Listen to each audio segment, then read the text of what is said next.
Je lis du livre de Jean, chapitre 12, au verset 31, ce qui suit. Maintenant a lieu le jugement de ce monde.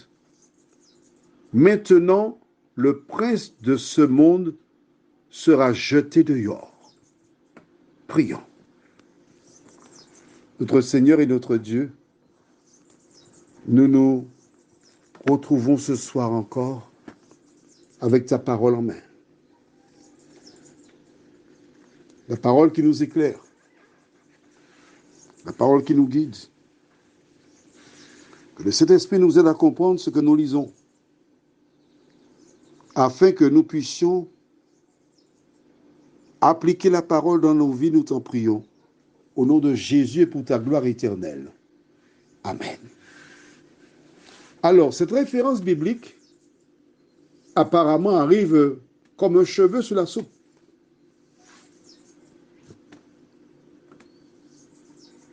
Maintenant a lieu le jugement de ce monde. Ensuite, maintenant, le prince de ce monde sera jeté dehors. Jésus rappelle que le prince de ce monde, c'est Satan, puisqu'il sera jeté dehors. On ne trouvera pas de place pour lui dans le royaume de Dieu.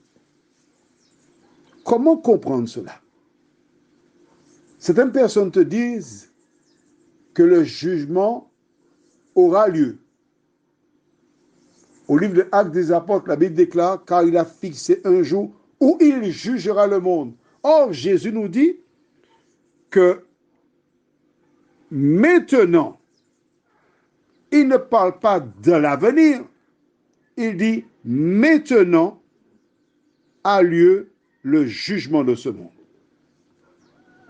Le jugement du monde, ce n'est pas en telle année, mais lorsque Jésus l'a énoncé. Pourquoi? Il est tout à fait légitime que les premières personnes qui sont venues au monde, Ève, Adam et les autres, jusqu'à Jésus et qui sont mortes, que ces personnes seront les premières à être jugées. Et il y a du monde, hein? Il y a des milliers, des millions de personnes. Mais parallèlement, le jugement des humains est aussi lié au jugement de Satan, puisque Jésus déclare, maintenant, le prince de ce monde sera. Sera, c'est quel temps? Présent ou futur? Futur. Effectivement, nous avons vu hier comment, lorsque les fils de Dieu sont venus en réunion, Satan est venu aussi. Il avait le libre accès au ciel. Il pouvait venir participer aux actions divines. Mais là, dans peu de temps, il sera jeté dehors. Alors, comment comprendre cette histoire de jugement? C'est simple. Jésus, dans quelques chapitres, passera de vie à trépas. Il va mourir. Et quand il mourra, celui qui croira en lui sera sauvé, mais celui qui ne croira pas sera condamné. D'accord? C'est ça le jugement. Des gens s'imaginent qu'il y aura donc une salle où il y aura un avocat, le juge et puis procureur. Non, non, non, c'est pas ça du tout, non. Le jugement, c'est quoi? Allons au livre de Jean, chapitre 3. C'est exceptionnel ce que je fais avec toi, pour que tu comprennes que le jugement, c'est quelque chose d'excessivement facile, de chez facile. Jean, chapitre 3. Est-ce que tu as trouvé? J'aime bien quand tu cherches et que tu lises en même temps que moi. Tu as trouvé? Et nous allons lire à partir du verset 14.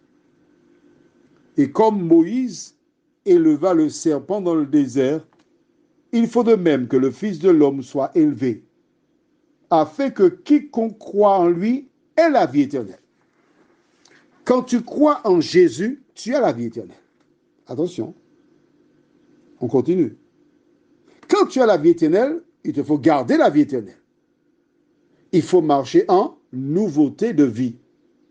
Il y a des personnes qui te disent, crois en Seigneur Jésus, tu es sauvé. C'est partiellement vrai. Il faut croire, mais après, il faut faire la démarche. On est d'accord? Alors, verset 16, car Dieu a tant aimé le monde qu'il a donné son Fils unique, afin que quiconque croit en lui ne périsse point, mais qu'il ait la vie éternelle. Donc, le jugement a un rapport avec ta foi. Verset 17. Dieu, en effet, n'a pas envoyé son Fils dans le monde pour qu'il juge le monde, mais pour que le monde soit sauvé par lui. Celui qui croit en lui n'est point jugé, mais celui qui ne croit pas est déjà jugé. Ah, mais voilà l'affaire. Aussi simple que cela. Mais celui qui ne croit pas est déjà jugé, parce qu'il n'a pas cru au nom du Fils unique de Dieu.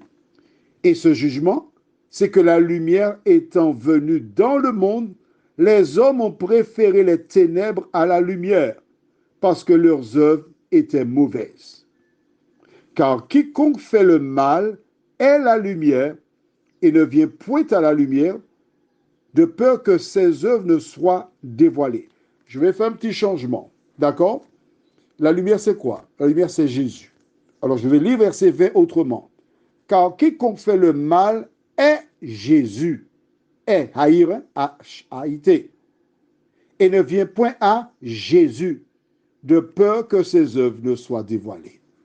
Quand tu acceptes Jésus, tu crois en Jésus, ton nom est inscrit dans le livre de vie, à condition que tu vives en harmonie avec la parole de Dieu.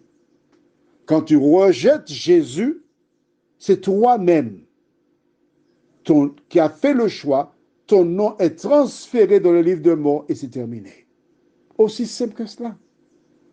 Maintenant, si tu es un chrétien et tu as à un moment donné lâché la main de Jésus, tu prends conscience, tu reconnais, tu demandes pardon, ton nom est à nouveau transféré dans le livre de vie. Et c'est ainsi que nous sommes jugés. Prions. Notre Seigneur, notre Dieu, nous te bénissons pour la parole. Nous avons appris ce soir que le jugement, c'est accepter Jésus. Et toutes les fois que nous le rejetons, nous choisissons le diable. Seigneur, choisir, c'est une chose, mais vivre selon la parole, c'est une autre chose. De nous aider à vivre pour toi et en toi, nous t'en prions. Au nom de Jésus et pour ta gloire éternelle. Amen. Je te souhaite une bonne nuit sous le regard de Dieu.